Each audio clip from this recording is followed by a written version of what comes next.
Assalamualaikum warahmatullahi wabarakatuh. Salam olahraga.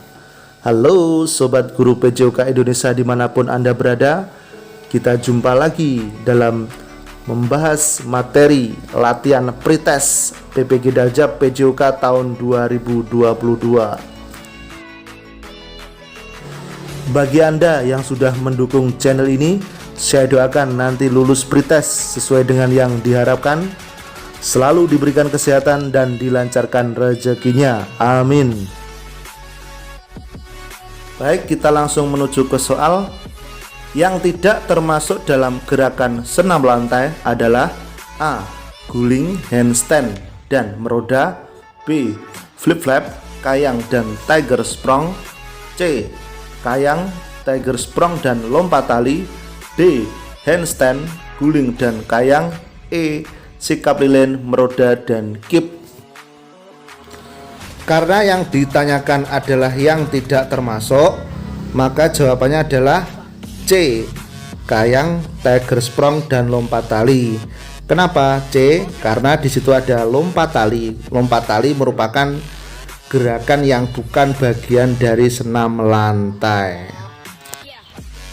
Next, salah satu tujuan pendidikan jasmani adalah mengembangkan kepercayaan diri dan kemampuan untuk menguasai keterampilan gerak dasar yang akan mendorong partisipasinya dalam aneka aktivitas jasmani. Salah satu contoh bentuk aktivitas yang dapat diterapkan untuk implementasi tujuan tersebut adalah A. Melaksanakan sungguh-sungguh kegiatan latihan dalam tim sepak bola bila diamati oleh guru. B. Melakukan latihan memanah dengan sungguh-sungguh jika dimasukkan dalam tim panahan. C. Berpartisipasi aktif dalam kegiatan ekstrakurikuler bela diri pencak silat. D. Sebagai anggota tim sepak bola memberikan kontribusi strategi permainan jika diinstruksikan. E. Sebagai anggota tim futsal berpartisipasi aktif menggunakan keterampilan bermain, menerapkan strategi dan semangat dalam permainan kasti. Jawaban yang benar adalah E. Jadi peserta didik tersebut merupakan anggota tim futsal sekolah. Dia mengimplementasikan kemampuannya untuk berpartisipasi aktif, menggunakan keterampilan bermain, menerapkan strategi dan semangat dalam pendidikan jasmani, yaitu pada saat materi permainan bola kasti. Next, apa saja tahap pertama yang perlu dilakukan pada saat akan melakukan pertolongan orang tenggelam? A. Pilih alat bantu pelampung yang sesuai. B. Masuk ke air dengan aman secara perlahan. C. Pendekatan dan meyakinkan korban. D. Semua jawaban benar. E. Menjaga jarak aman dari korban dan menjelaskan hal yang akan dilakukan. Jawaban yang benar adalah E. Kenapa E? Karena orang yang akan tenggelam biasanya itu gugup ya. Jadi kalau kita tidak menjaga jarak aman, itu akan membahayakan bagi penolong itu sendiri. Next, yang tidak termasuk 4 komponen dalam memberikan materi PJOK di sekolah adalah A. Komponen sosial. B. Komponen intelektual. C. Komponen kardiovaskuler. D. Komponen organik. E. Komponen neuromuskuler. Di sini sudah jelas ya jawabannya. Yang bukan komponen dalam berikan materi PJOK di sekolah adalah komponen kardiovaskuler.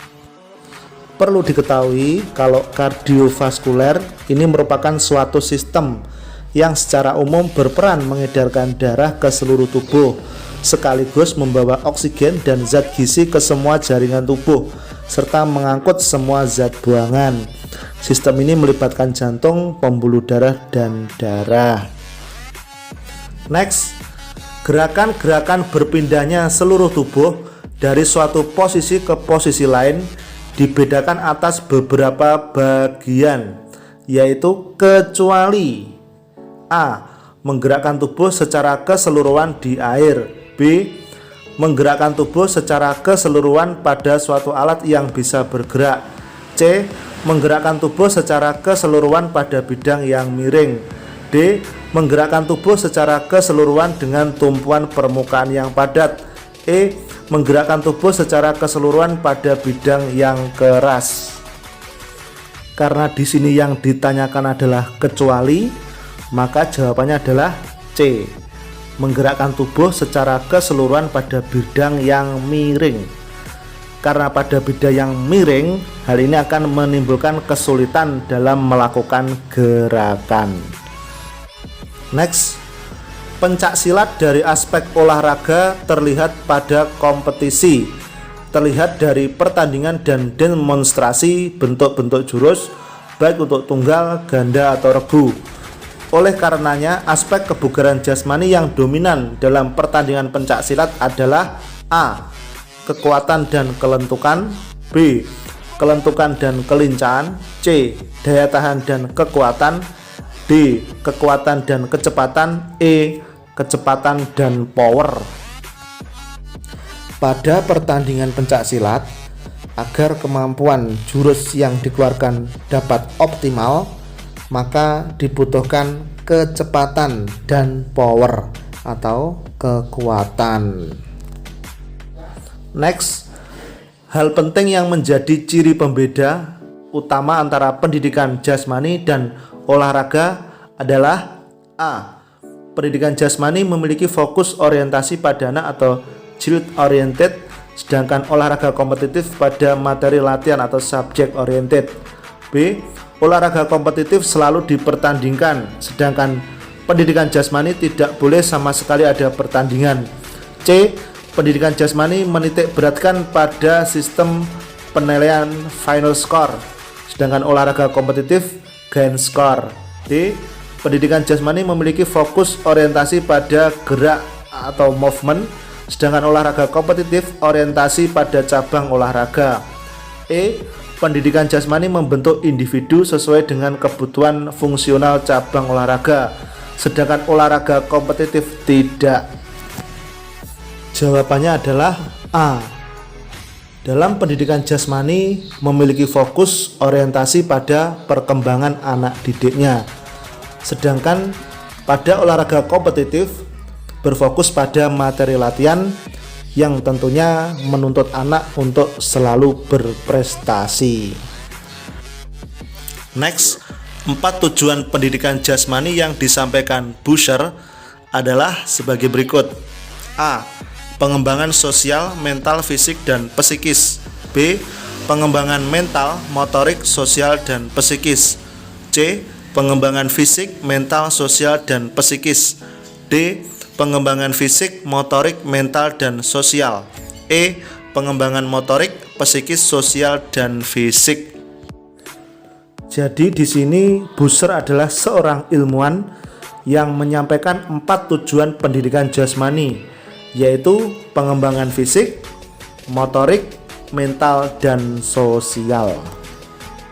Next, International Olympic Committee atau IOC mengemukakan nilai-nilai olimpiade atau Olympism sebagai filosofi, mengandung arti tidak ada pembedaan dalam hal ras, suku, agama, ideologi, dan warna kulit, serta merupakan usaha untuk menciptakan perdamaian dunia.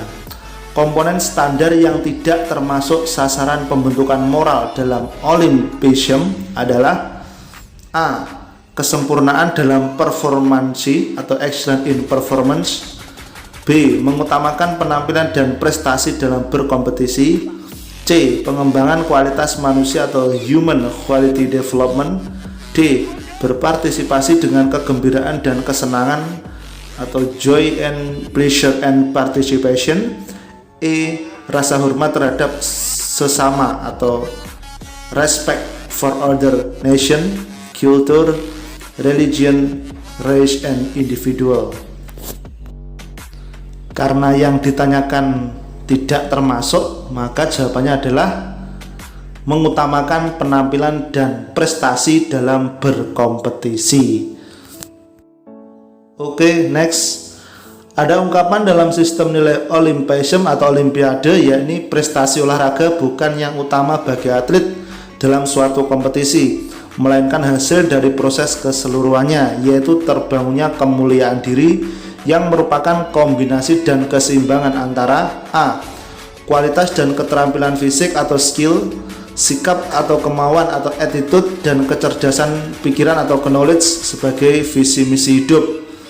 Yang B, ini pernyataannya sama ya, hanya yang terakhir sebagai pandangan dasar hidup, kalau yang C sebagai tujuan hidup, kalau yang D sebagai pola dasar hidup, dan yang E sebagai prinsip dasar hidup.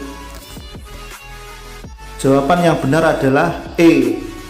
Kualitas dan keterampilan fisik atau skill, sikap atau kemauan atau attitude, dan kecerdasan pikiran atau knowledge sebagai prinsip dasar hidup. Next, 3 hal penting yang bisa menjadi sumbangan unik dari pendidikan jasmani terhadap individu peserta didik, yaitu A. Meningkatkan kebugaran jasmani dan kesehatan serta kekuatan peserta didik. B.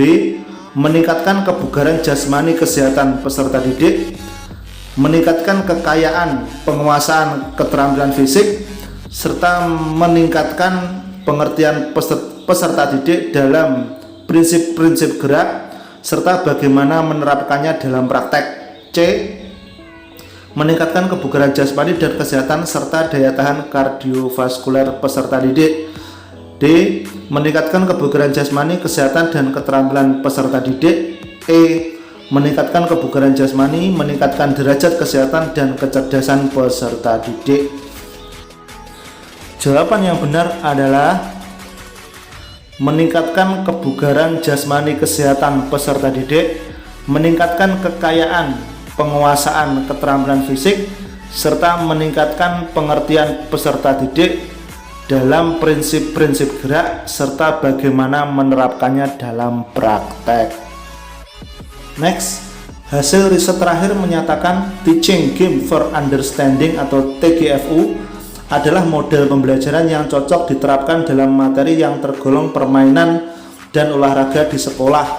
Hal ini dikarenakan kecuali A. Pendekatan TGFU fokus pada pengembangan kemampuan permainan. B. Pendekatan TGFU sesuai dengan realita gerakan dalam olahraga permainan. C. Pendekatan TGFU adalah mudah diimplementasikan oleh guru. D. Pendekatan TGFU melibatkan unsur teknik, taktik, dan fisik. E. Pendekatan TGFU adalah penggunaan taktik-taktik kewaspadaan.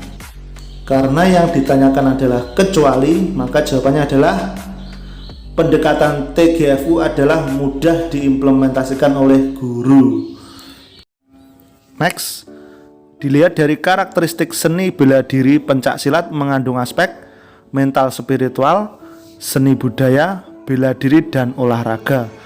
Pencak silat membangun dan mengembangkan kepribadian dan karakter mulia seseorang, merupakan karakter pada aspek A. Olahraga, B. Bela diri, C. Seni budaya, D. Mental spiritual, E. Mental spiritual dan seni budaya. Karena yang ditanyakan pada aspek kepribadian dan karakter mulia seseorang, maka jawabannya adalah mental spiritual. Next, yang tidak termasuk pada keterampilan dasar dalam permainan sepak bola adalah A. Shooting, dribbling, dan passing. B. Passing, dribbling, dan shooting. C. Shooting, dribbling, dan marking. D. Heading, shooting, dan dribbling. E. Dribbling, heading, dan passing. Karena yang ditanyakan adalah yang tidak termasuk, maka jawabannya adalah shooting, dribbling, dan marking. Jadi marking di sini bukan merupakan keterampilan dasar dalam bermain sepak bola. Marking itu adalah merupakan taktik bertahan dalam permainan sepak bola. Next, secara umum sungguh banyak manfaat pendidikan jasmani di sekolah. Di antaranya manfaat tersebut adalah sebagai berikut, kecuali A. Memenuhi kebutuhan anak akan gerak. B. Menanamkan dasar-dasar keterampilan olahraga prestasi yang berguna. C. merupakan proses pendidikan secara serempak baik fisik, mental maupun emosional. D. Mengenalkan anak pada lingkungan dan potensi dirinya. E. Menyalurkan energi yang berlebihan. Karena di sini yang ditanyakan adalah kecuali, maka jawabannya adalah menanamkan dasar-dasar keterampilan olahraga prestasi yang berguna. Kalau olahraga prestasi itu bukan ranahnya pendidikan jasmani, melainkan ranahnya pendidikan olahraga. Sekian untuk part 3. Kita jumpa lagi pada video part 4 edisi selanjutnya. Terima kasih. Salam olahraga. Wassalamualaikum warahmatullahi wabarakatuh.